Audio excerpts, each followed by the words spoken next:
Hey guys, what's happening? This is Forgo Nation. Today we have Sneak Peek 3. Greetings agents, this is C and Fragment of Marvel Future Fight Team reporting in. I have received an update from our team that another suspicious object has been detected near our orbit. It appears a great shadow looms toward us with each passing day.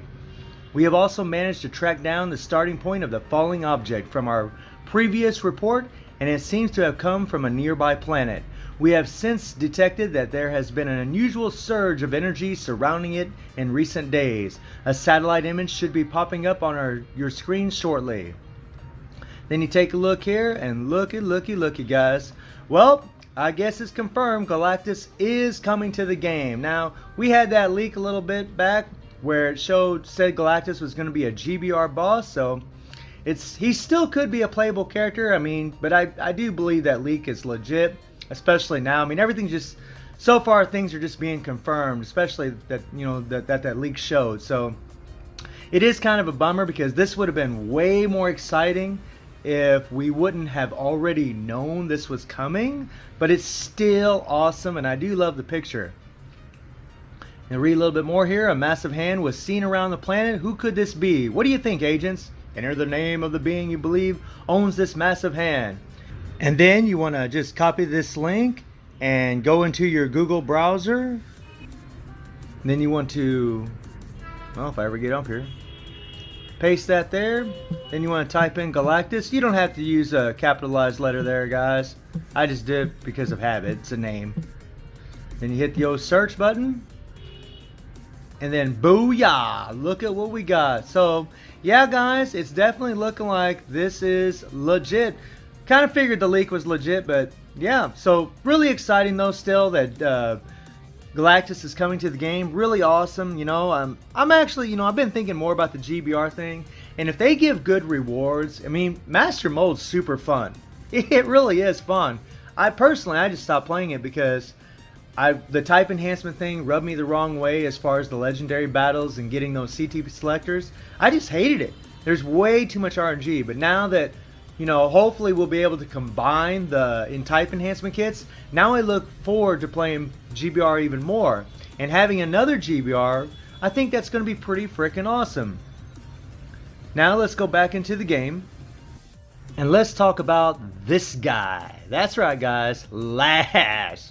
Totally unexpected character. I recently, you know, just built this character because I know he's nothing great. But I was curious, you know, just like Hulkling. I mean, I get curious, you know. It's nice to try to do some low-tier characters to see what they're capable of. And Lash actually surprised me a little bit. He's not that bad, at least in Shadowland.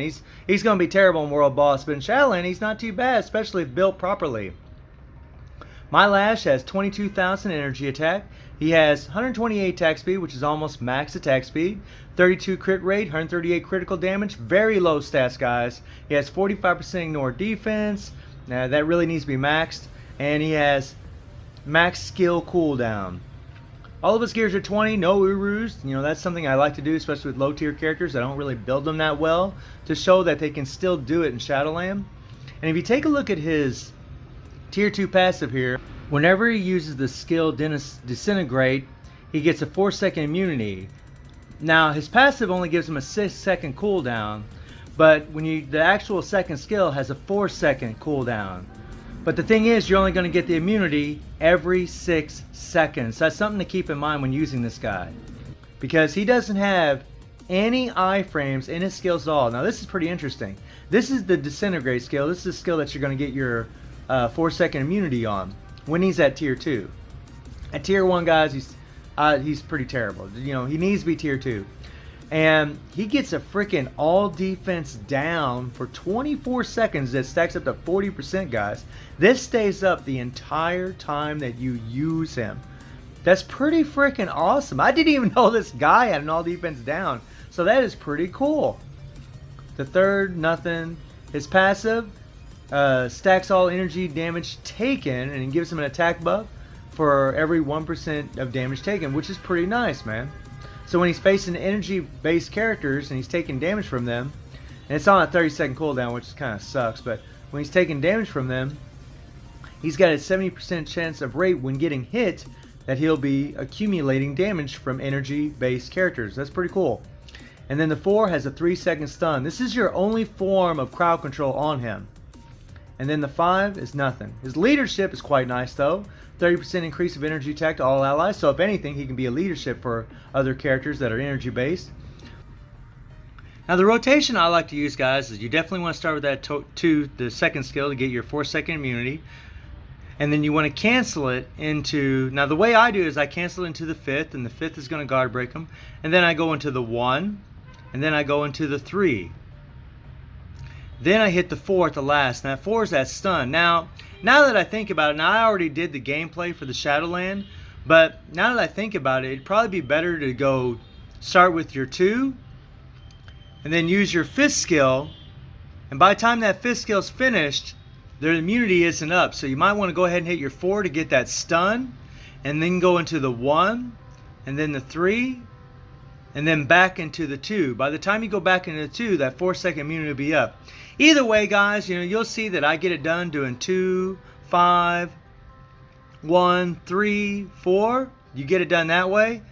And you see how the 4 brings the characters together, which is really nice, as long as they're close to you. But really, I think it'd actually be better if you do, because I just built this guy, so I'm still kind of toying with his rotations. But I actually think it'd be better just to go 2, and then go into the 5 skill, let that 5 play completely out, then go into the 4, get that 3-second stun, and while you're got that stun going on, you can use the 1 and the 3, and then back into the 2. I think that would actually be a better rotation. So let's get out here, take a look at the rest of the build. He has a Stage 6 Power of Angry Hulk set, and he has an immunity to stun obelisk. And guys, I really, when it comes to low tier characters, that I only use for Shadowland, that's all I use them for, I give them immunity stuns a lot of times. We're going to be facing the Destroyer Shadowland floor, and they will stun the hell out of you. And if they do, you're freaking dead. The poison resist doesn't do jack for him. Really be nice to have critical damage or crit rate, something like that there. And in this 3rd slot, you want to have some kind of defensive stat, whether it's a heal, a physical shield, an energy shield. It depends. If you plan on facing energy-based characters, an energy shield would be nice. If you plan on facing physical characters, a physical shield would be nice. Invincibility would probably be the best. You could even put a damage proc, but I wouldn't recommend it. You really should build this guy defensively, guys. And if properly played, this guy can take on relays. I wouldn't put him in rumbles. He's not going to do very well against those guys. Yeah. But build him defensively. And his uniform is normal, and I believe you can buy this uniform for gold, which is pretty awesome. So guys, let's take old boy into Shadowland, and let's see how he does. Let's rock and roll. So we're going to take on this floor 33 Destroyer mode, guys. And this is one of the easiest relays you can do in the game. He won't have any kind of type advantage against them, but they are like one of the easiest floors to take down, and that's where we're going to be using him. So, I'm going to be adding this guy to the Shadowland guide in the 30 plus range, because he's going to be able to do this floor 33, which is pretty insane. So let's get into it.